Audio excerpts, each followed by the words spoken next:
Next speaker is Christos Zoukos.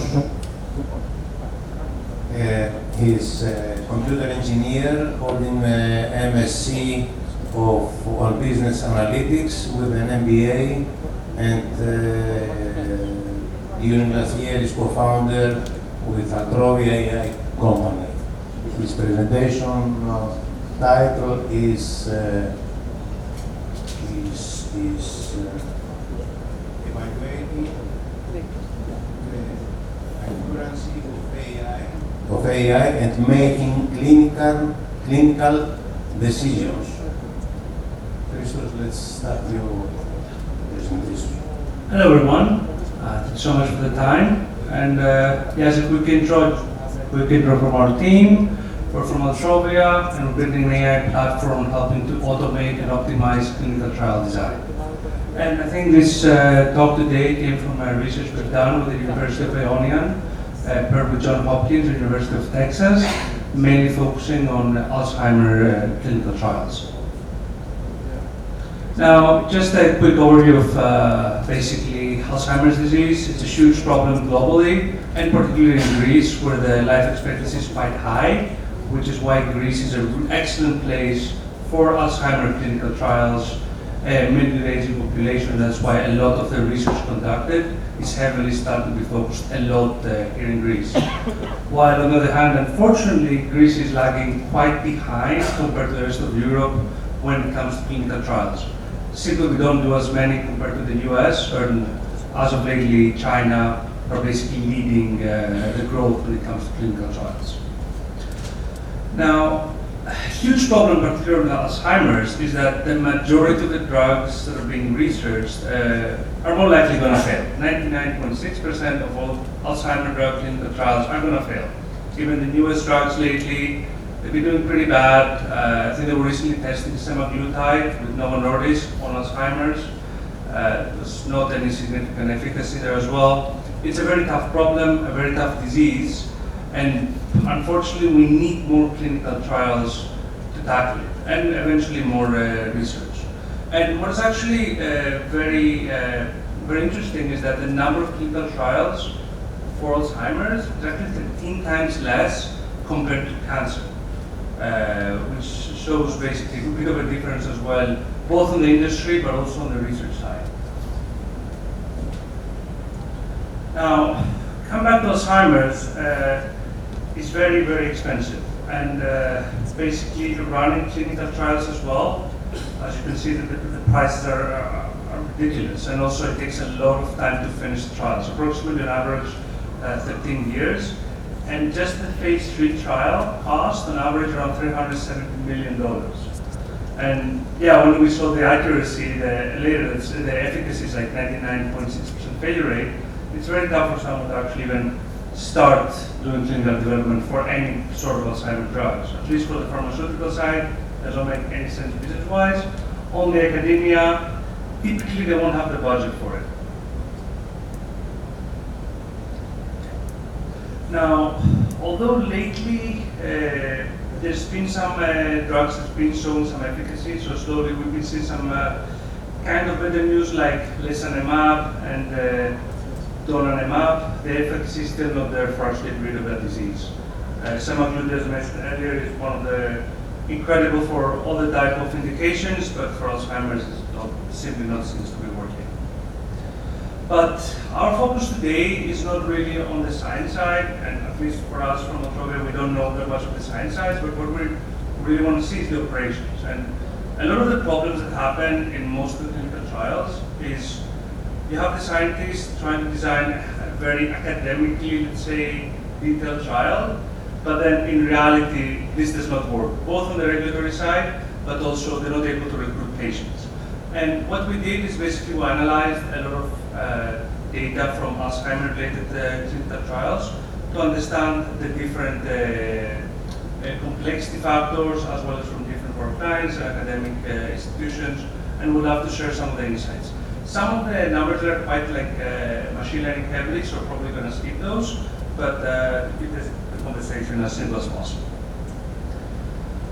Now, one very interesting fact is that in the majority of the clinical trials, a lot of delays and in many cases failures, it's not because the drug's not working, it's because operational failures.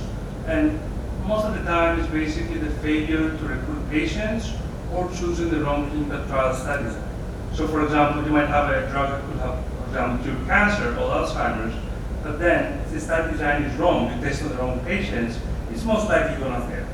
And this is what happens in, for example, in a lot of the Alzheimer's trials, 1/4 of them were terminated purely because of operational reasons. And unfortunately, I cannot tell you whether they would solve the disease or not, but it's a very interesting fact.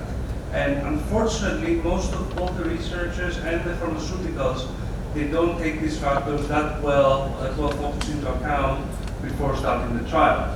And then in many cases, or probably the majority for smaller biotech firms, when they have a lot of delays in the trials, it's one of the top reasons for bankruptcy as well, just because of how expensive and long this process is.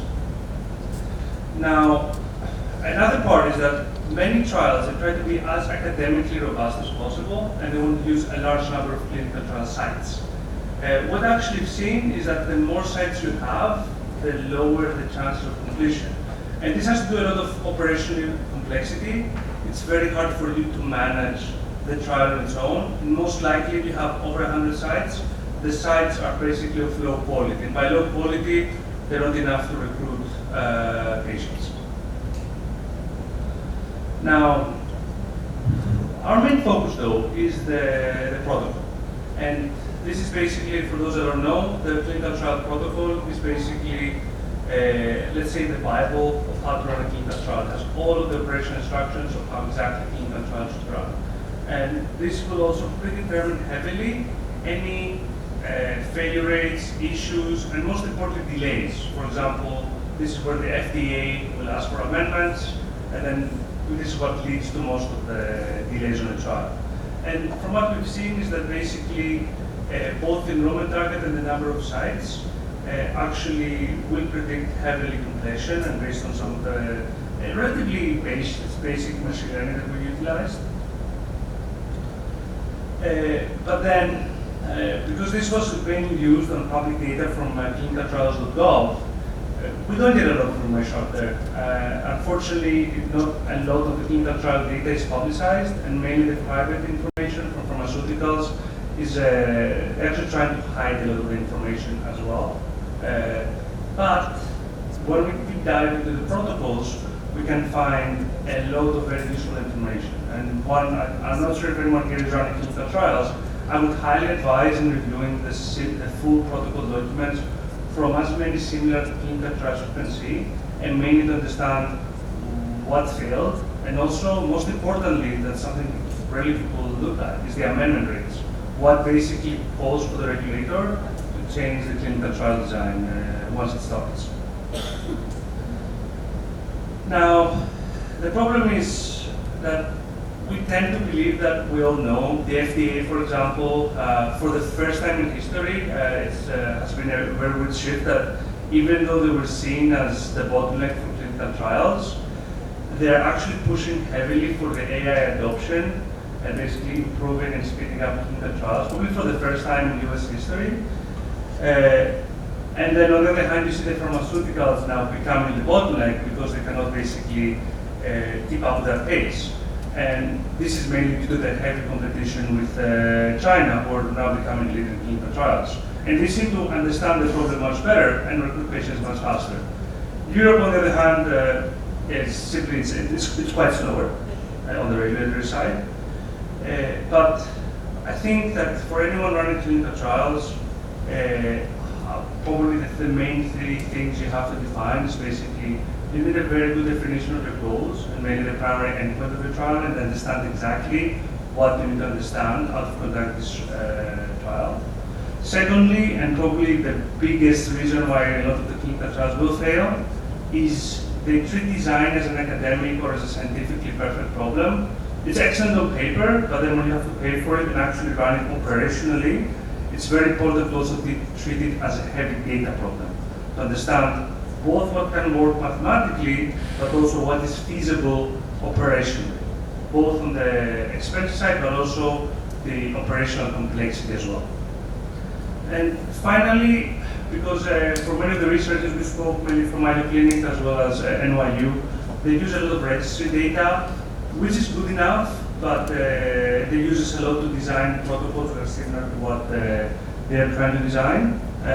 But if you don't understand the full protocols and understand very well what happened in the past or in current clinical trials, this can basically cause a lot of the issues later on. This was a quick overview for us, and basically what we're doing for this, we're basically trying to unify all clinical data and help many academic institutions to optimize their trial design, as well as write the first protocols using AI, and finally perform automated regulatory checks.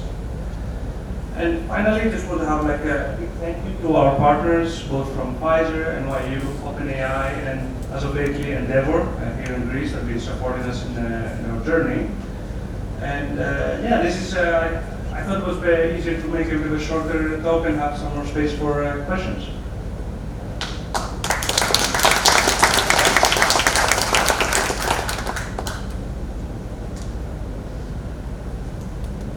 Thank you for your. We have a question from the audience. It's an anonymous question. What is an average cost of a typical clinical trial? So the cost from what we've seen, so the cost from what we've seen, at least for our oncology clients, it can go lately. The entire trial, phase 1 to phase 3, can go from $100 million to some of them that we've seen, especially with the big sponsors, reaching over $1 billion. For example, one of the case studies that we work on with one of the sponsors is a 10-year ongoing phase 3 oncology trial. And just to give you the easiest way to calculate it, basically each day of the trial is approximately on average $50,000 of cost. So it's a very expensive sport. And typically, every time the trial is amendment, basically you have a regulatory delay. On average, that's 9 months. So yeah, it's around $50,000 times 9 months for that. And this is mainly for phase 3. Thank you very much.